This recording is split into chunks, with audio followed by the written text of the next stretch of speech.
Hi everyone, we are in Overland Park, Kansas today, and we're going to talk to you about a really critical component of being able to customize your life, which is finance. So we're going to be bringing Peter Mallouk to you, and we're so excited about it. Hey guys, he's the president of Creative Planning, which you could see in the background. Just so you know who Creative Planning is, super quick. They've been voted #1 wealth management firm by Barron's 3 years in a row. He's written several books, one of them being Unshakable, where he's co-authored with Tony Robbins. Another book that he just came out with, The 5 Mistakes Every Investor Makes and How to Avoid Them. So make sure you watch the interview, share it, and definitely pick up some of his books. See you guys, love you. Peter, thank you so much for having us. Your facilities are absolutely gorgeous, right? I mean, when we came, it was probably over a year ago, and we just saw the staircase here at that time, and it's absolutely gorgeous. Congratulations to you. Thank you. Maybe you can start with just telling our viewers a little bit of the background of creative planning and your vision and how it came about, because it really is unique. You know, on our journey, we've seen other companies, and we haven't found one quite like creative planning. So give us some background on that. Well, I appreciate that. Early on, I was a consultant to other advisors for the most part, so I would go in and help advise their clients in a variety of things, whether it was estate planning or something else. And creative planning had actually been around since 1983, and it had a small group of clients, less than 100 million under management, and they had outsourced me taking care of those clients. So in a way, creative planning was a client of mine. And around 2004, I wanted to set up a firm that customized portfolio management for everybody, not just people that were very high net worth, and was able to look at the entire picture for them and help them with everything from debt management to asset protection to money management to legal. The owner of Creative was ready to retire, so I took over his business, hired my first employee. And that was in '04, and we've grown from there. And so today it's just it's the same. We are on the same principles we had back then. When it comes to money, we're always a fiduciary, always independent, acting in the client's best interest. We don't have any of our own products to sell to them, and we customize for everybody regardless of asset size. We're able to advise them on other things. We're just in a good place. We're in the right place at the right time as people started to get a little more, give a little more thought into who they were going to hire as an advisor. We were already set up maybe 10 years ahead of the marketplace, what people were looking for. Today, more and more firms are trying to do these things, but we were, I think, a pioneer in that regard. Let me ask you a question. Where does the average person start? Right? Because a lot of viewers, they're going, well, I don't have enough money, or you know, when I get to a certain amount of money, I'm going to start putting money away. You know, the market's down now, I don't want to go into it now, or you know, the market's high and I don't want to go into it now because it's probably going to go down. So where does the average person start, you know, from the beginning, basically? Well, you know, I love that question, because a lot of people give a die-hard answer to it and say you always should contribute to a 401k, or you should always buy instead of rent, or vice versa, and you really just can't do that. I mean, the world's become very complex, and so you really have to take a look at your situation, give it some thought, and then decide what to do. But I think the first thing is you have to do something now, right? So we can't have a plan that says, once I do this and this and this, I'll start doing the debt management and retirement plan. We have to have a plan that starts today, because the #1 thing that impacts future success is time. So it's not timing the market of when is the market high or low, it's time in the market. So let's take somebody who started right before the crash in '08, that person's thinking they're the unluckiest person in the world. Well, today they're up almost 150%. I mean, it's very hard to lose money if you've got time to be in the market. I think if you look at the average American, though, the question should be, what type of account should I do to invest in the market, and is the market the right place for me? So we've got two sides of a net worth statement. You know, one is the assets, and one is the liabilities. And a lot of the assets have the wrong word attached to them because they're really liabilities. So if we think about the asset side, you have maybe a Roth IRA, and you might have your house, and you might have a car, and your checking account. And then on the liability side, you might have your student loans and have your mortgage. But in reality, the house is sort of a liability. The house isn't bringing money to you, it's taking money away from you. And the car is a liability. It's not bringing money to you. Even if it's paid off, you're paying taxes and insurance.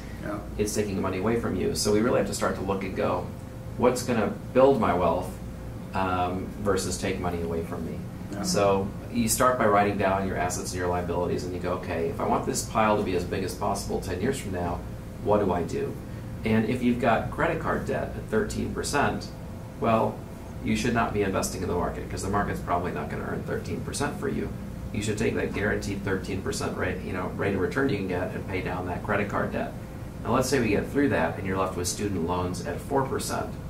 Big different story. If you're disciplined, make your minimum payment there and you should be contributing to retirement plans because you're probably going to earn more than 4% on that money over 10 years.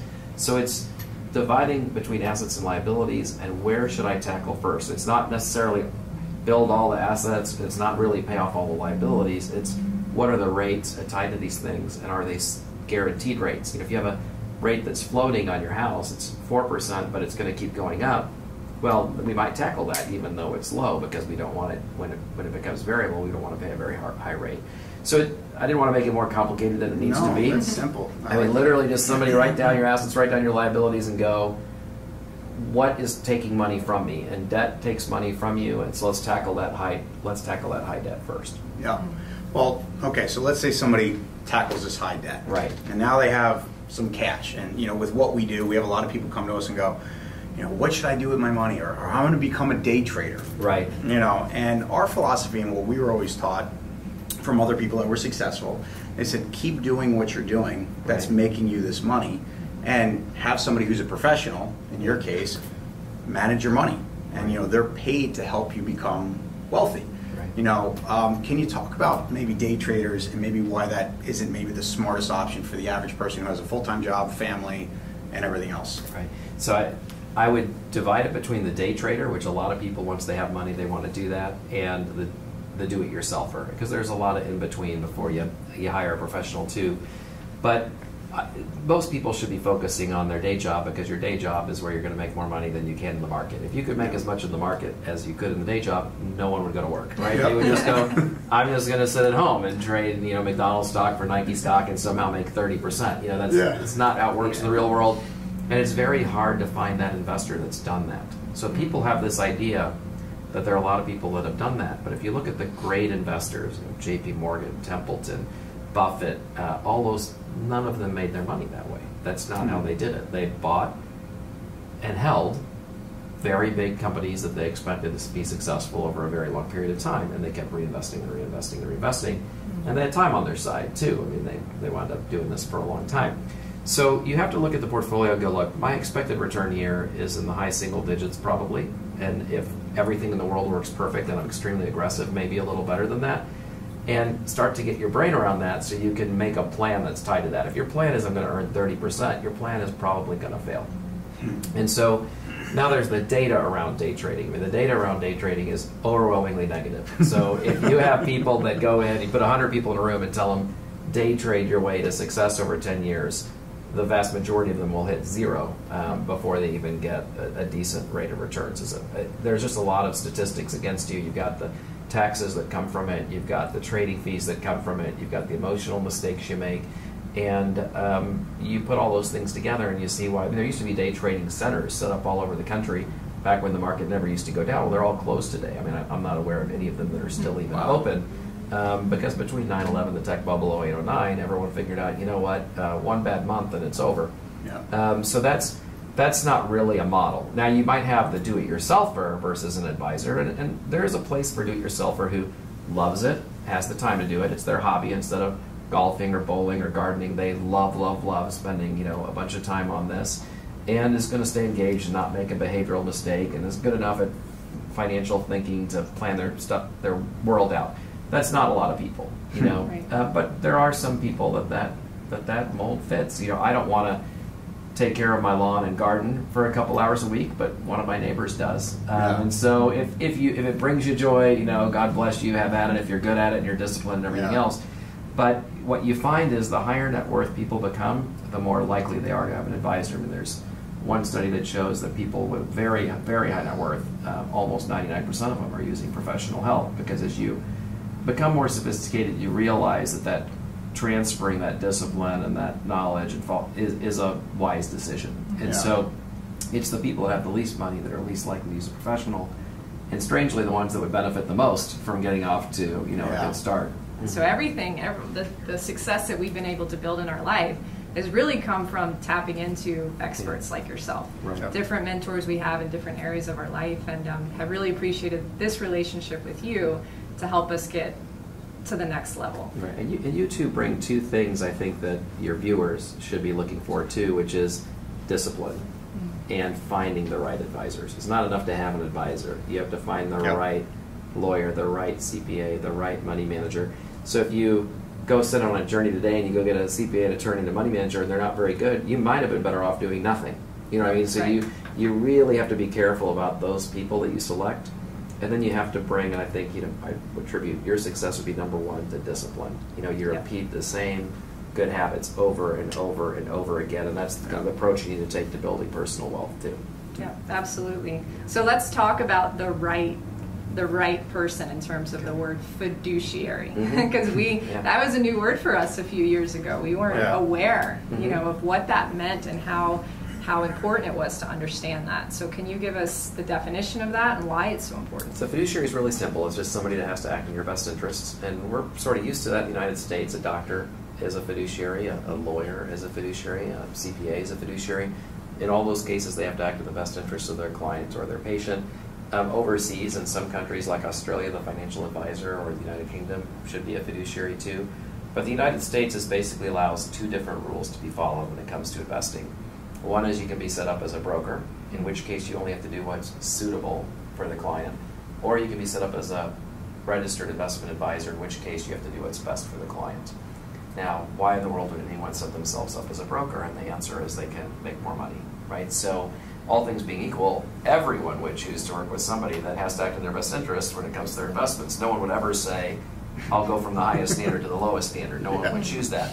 But you have these big brokerage houses keep lobbying Congress and the president, whoever that is at any time, to keep this suitability standard. And the reason is if you don't have to act in the client's best interest, you can have hidden fees, you can collect revenue sharing, which is a nice word for kickbacks, you can sell an investment on commission, and you can sell an investment that might be the same as another one, but more expensive.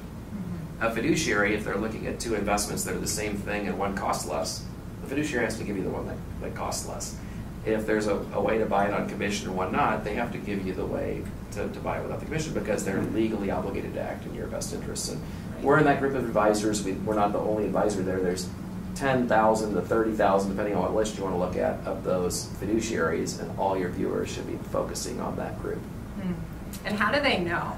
Because there are certain financial advisors that will say they are a true fiduciary, but they're actually not. What questions should our viewers be asking to find that out? It's difficult because when it comes to investments, there are people that are brokers, there's people that are fiduciaries, and there's brokers that are sometimes fiduciaries. And there's a couple ways they can do that. One is they can become duly registered. So they can have a broker-dealer that allows them to sell commissionable investments and also be registered as an independent investment advisor.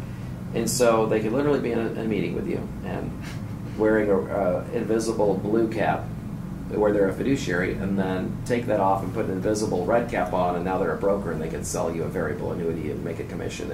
To me, that's even worse than just being a broker, because somebody does some due diligence and they go, I need a fiduciary, and they go, hey, Mr. Broker guy, are you fiduciary? And they say yes, and they're not lying, but they're not a fiduciary when it comes to investing all the time.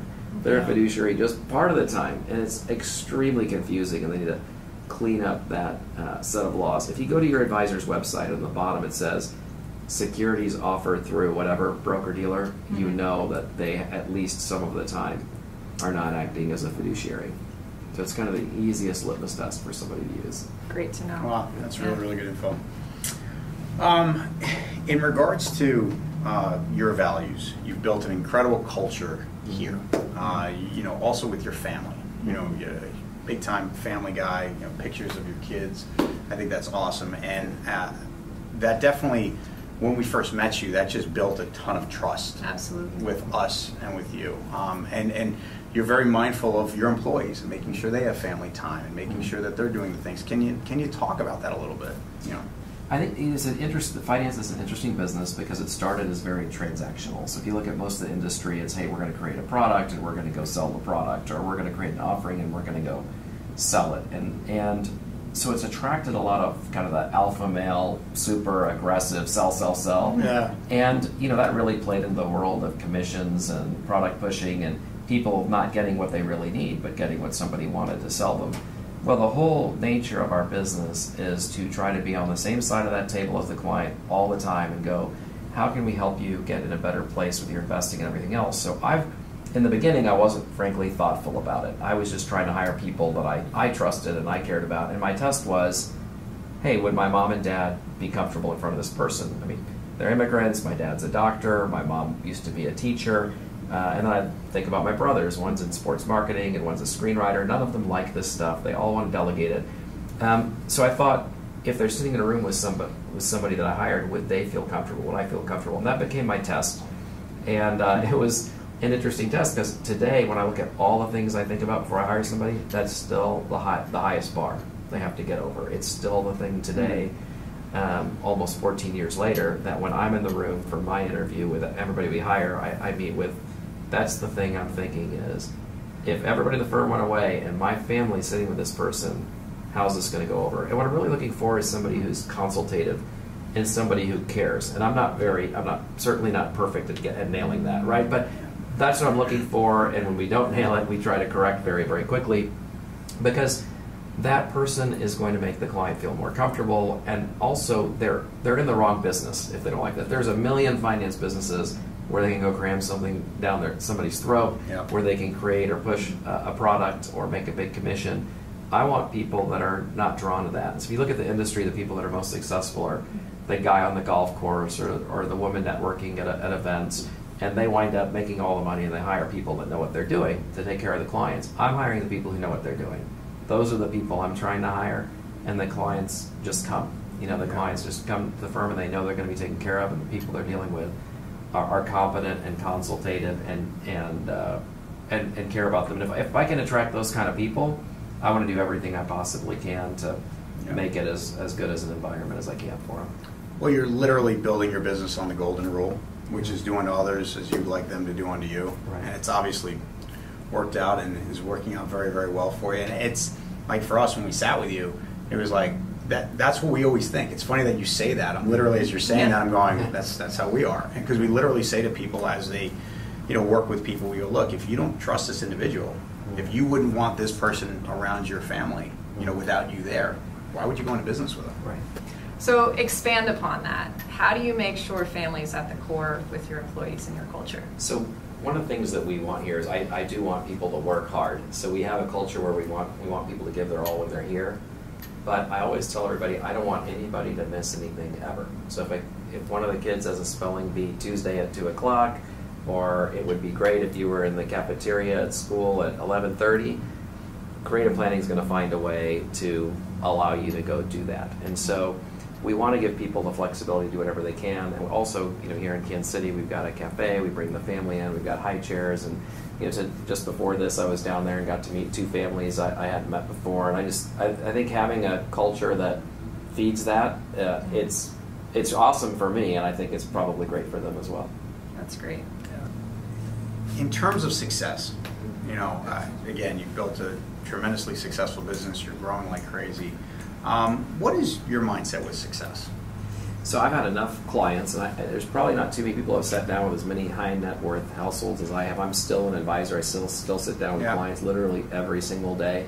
And it's been interesting for me to watch the American dream unfold over and over and over again. I've had somebody sell a restaurant chain for $70 million, and somebody sell a workout chain for over $50 million, and on and on. You just see this, and you see some people, it brings them tremendous joy to accomplish, and some people, there's no happiness. They're never content. Mm-hmm. And so I've learned a tremendous amount from the clients about that. And I think a big thing that I've learned is you better enjoy the journey, right? So yeah, we're trying to accomplish things here, but I'm enjoying every step of the way. Any excuse I can stop to celebrate something, I'm taking advantage of it. And so I'm not just looking at a destination of what we're trying to do. There's all kinds of things we're trying to do to change the industry and ways that we measure whether we're accomplishing that.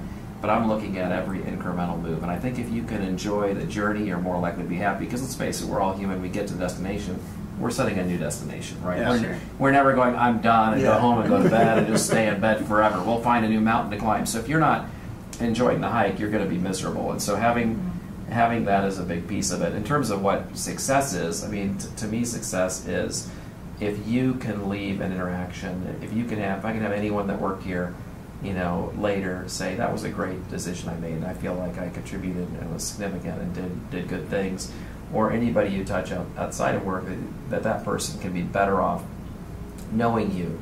And to me, that impact is, happiness is a different thing for everybody, but for me, it's being able to have an impact. Yeah.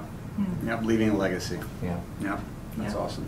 What did your journey look like before creative planning? Were you just born with all this talent and it was so easy for you, or were there ups and downs, and how did you get through the downtimes? Well, I definitely didn't. I don't know that I was born with a lot of talent, but I was definitely entrepreneurial very young, and I was spectacular at failing miserably. So I learned very, very early on how to fail. So I was I think the youngest kid in the city to have a paper route, which meant my dad had a paper route. He had to drive, and I'm on the back of the station wagon throwing the I think it was the Overland Park Sun, and then I'd have to go door to door and collect, and I was always running a lemonade stand. But I started to do other businesses in high school. I had a t-shirt business, and it grew really big, and I had like $17,000, which in the 80s was like crazy, right? Yeah. And I just watched the t-shirt business went out of business. Eventually no one wanted to buy any of the designs anymore, and I was like, well, that's interesting. I just assume things always get better every month, and then all of a sudden they don't. And then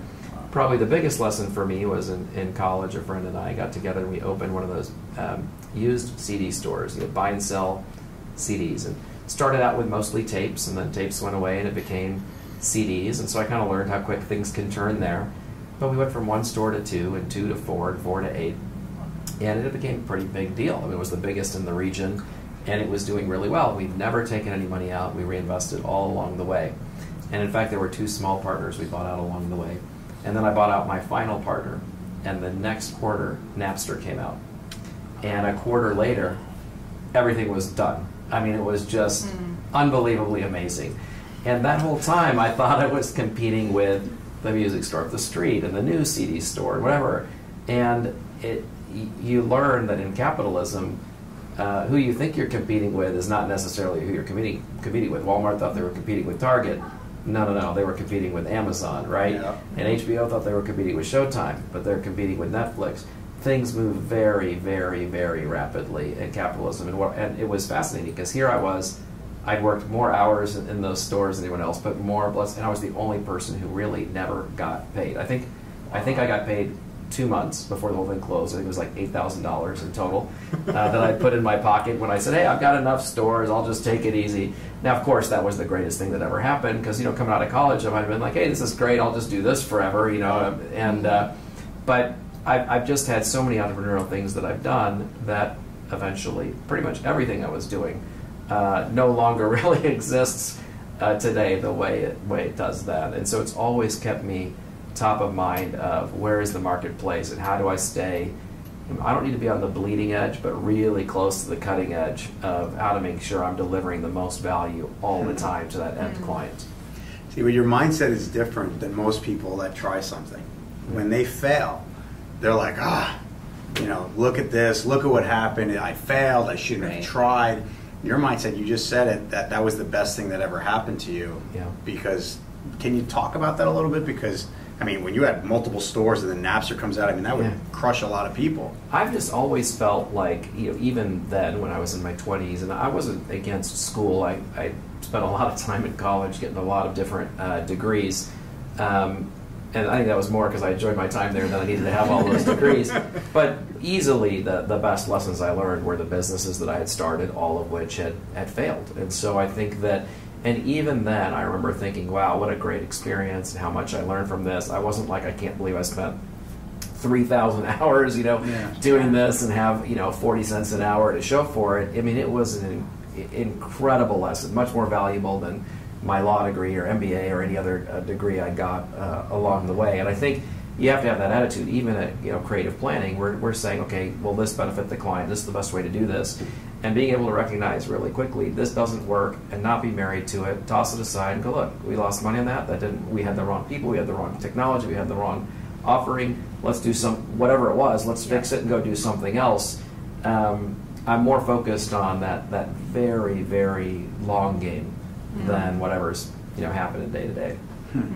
That's a really, really good point. Yeah, and it's all about perspective, right? And Right. your attitude towards whatever situation is at hand. Yeah, I mean, if you've got one of the, I know a lot of people are that are watching this are involved in different types of marketing, and you can lose a big client and go, oh my God, oh, woe is me, or you can go, you know what, I'm going to lose clients every now and then. What happened, right? How do I learn from this? How do I get better for everybody else, which can improve my retention with everybody else? And how does this help me get somebody else and make sure, am I listening to them? Am I cultivating them? Am I helping them? And, it forces you into a servant mentality of how can I help others, which will ultimately get, their business where it needs to be. Yeah, really providing value for others, Right. And you have that growth mentality. I was looking at your bookshelf and all the different books you read, and it's a lot of the same books that we read, and just about success and getting to that next level and mental toughness and having grit and all about perspective and everything you're sharing right now. Are there any key principles that you just live your life by? Anything that our viewers would find just really valuable in terms of mantras or things that have helped you in your journey? So I'm trying to brainwash everybody here. In my old office, I used to have a desk where I had quotes. Like every drawer I opened, there was a quote that I wanted in my face. And here I put them in the bathrooms. So everyone sees them on the mirrors. There's one is just not getting too caught up in anything. And there's it's a Mark Twain quote. I'm not sure it was really him, but I think it was, where he says, I've worried about a great many things, and most of them never happened. Just don't, all these things that are coming at you, just stand tall, let the wind blow all around you, and it usually all works out for the most part, not everything.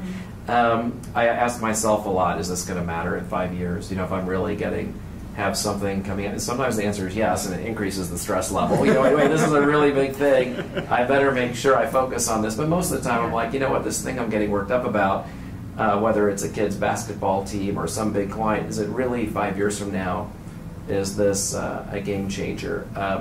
But my favorite one, and it's the only quote I have on every floor in this building, it says, how you do anything is how you do everything.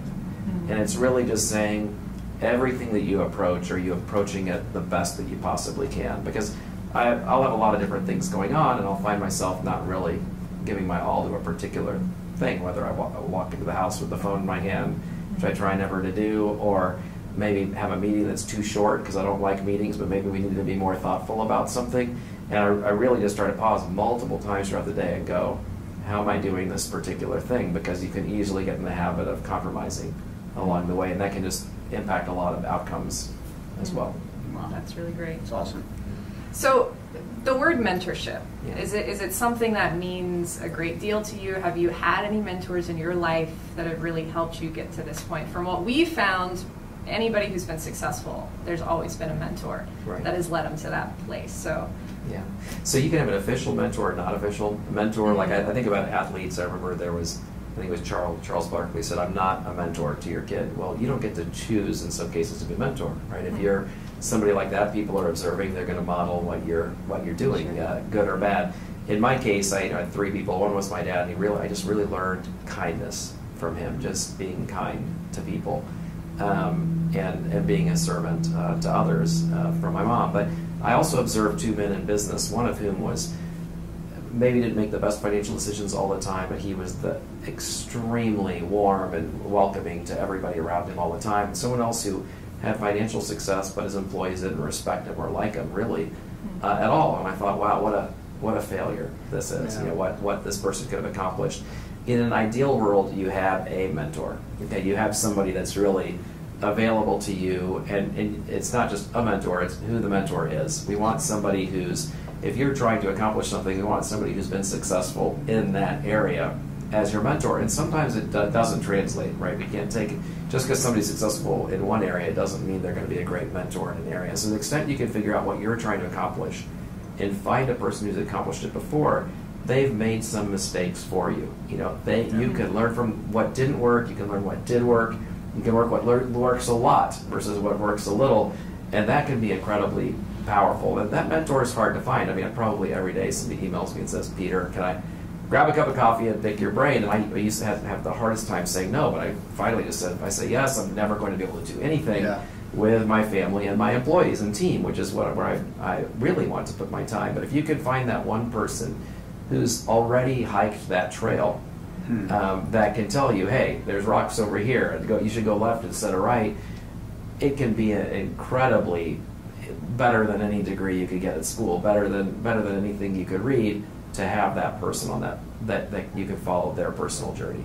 Well, Peter, one last thing is, if you would, if you could pinpoint the success at creative planning, all right, what would you attribute that to be? I would say if you look at the industry, a lot of people go, oh, you're this age, you should have this portfolio. I mean, even the founder of Vanguard said he picks his investments, John Bogle, based on his age, which to me is, he's one of my heroes, but that's crazy. And the newer generation has figured that out. This is one thing millennials have figured out that no one else did, is don't live somebody else's life. You have your own goals.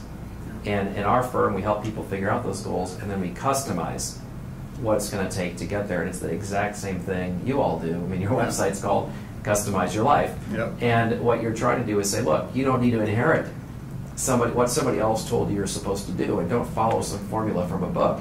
Be thoughtful about who you are and what you want, and then you can develop a path that's more likely to create that outcome. And we're doing a tiny piece of that. In the wealth management world, you're focusing on the whole life, which is obviously a bigger deal. But it's that idea of let me help you accomplish what you want to accomplish, not what some formula says should be the outcome that you have.